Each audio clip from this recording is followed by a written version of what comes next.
வந்து Christmas tree எதுக்கு வைக்கிறாங்க அப்படின்னு. இப்போ வந்து இது வந்து ஒரு பைபிள் ஸ்டோரியா, பைபிளே ஒரு சின்ன ஸ்டோரி மாதிரி. கிறிஸ்மஸ் ட்ரீ எதுக்கு வைக்கிறாங்கன்னா, கிறிஸ்மஸ் ட்ரீ வந்து எங்கே வளரும்? கார்டனில் வளரும். அதாவது பைபிள் வந்து ரெண்டு கார்டன் பற்றி சொல்கிறாங்க. அப்போது நிறைய பழமொழி சொல்லுவாங்க. முள்ளால் தான் எடுக்கணும், அப்புறம் பாம்பின் கால் பாம்பு அறியும், அந்த மாதிரி சொல்லுவாங்க. அப்போது ஒரு மனுஷன் செய்த பாவத்தை ஒரு மனுஷனாக தீக்கணும்.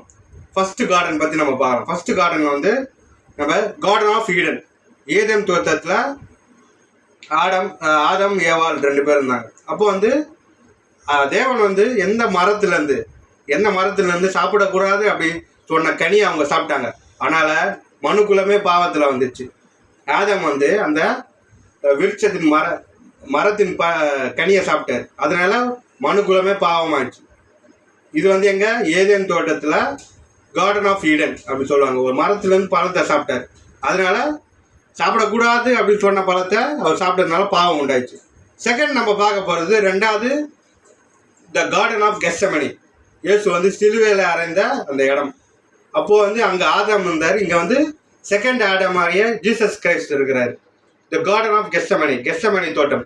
அங்கே வந்து சிலுவை மரத்தில் அந்த சிலுவை செஞ்சு இயேசு கிறிஸ்து அங்கே அறையிறாங்க. பூமியில் உள்ள அனைத்து பாவங்களும் அவர் தோளில் சுமந்து அவர் மறிக்கிறார். அப்போது ஃபஸ்ட்டு ஆதாம் செய்த பாவத்தை செகண்ட் ஆதாமாகிய ஜீசஸ் கிரைஸ்ட் வந்து அந்த பாவத்தை ஏற்றுக்கொண்டு அவர் மறித்து திருப்பி 3ஆம் நாள் உயிர் தருகிறார். இதுக்காக தான் நாங்கள் கிறிஸ்மஸ் ட்ரீ வைக்கிறோம். கிறிஸ்மஸ் ட்ரீ எதுக்கு வைக்கிறோன்னா, இந்த ட்ரீ ஃபஸ்ட்டு எந்த மரத்துலேருந்து கனியை சாப்பிடக்கூடாது சொன்னாரோ ஆதாம் சாப்பிட்டார். ஏசப்பா வந்து அதே ட்ரீயில் இறந்து எல்லா பாவத்தையும் நிவர்த்தி செஞ்சார். இதான் எல்லாருக்கும் ஹாப்பி கிறிஸ்மஸ். இப்போ புரிஞ்சுதான் எதுக்கு கிறிஸ்மஸ் ட்ரீ வைக்கிறோம், எதுக்கு கிறிஸ்மஸ் தாத்தா வராரு, எதுக்கு ஸ்டார் கட்டுறோம். சோத்திரம்.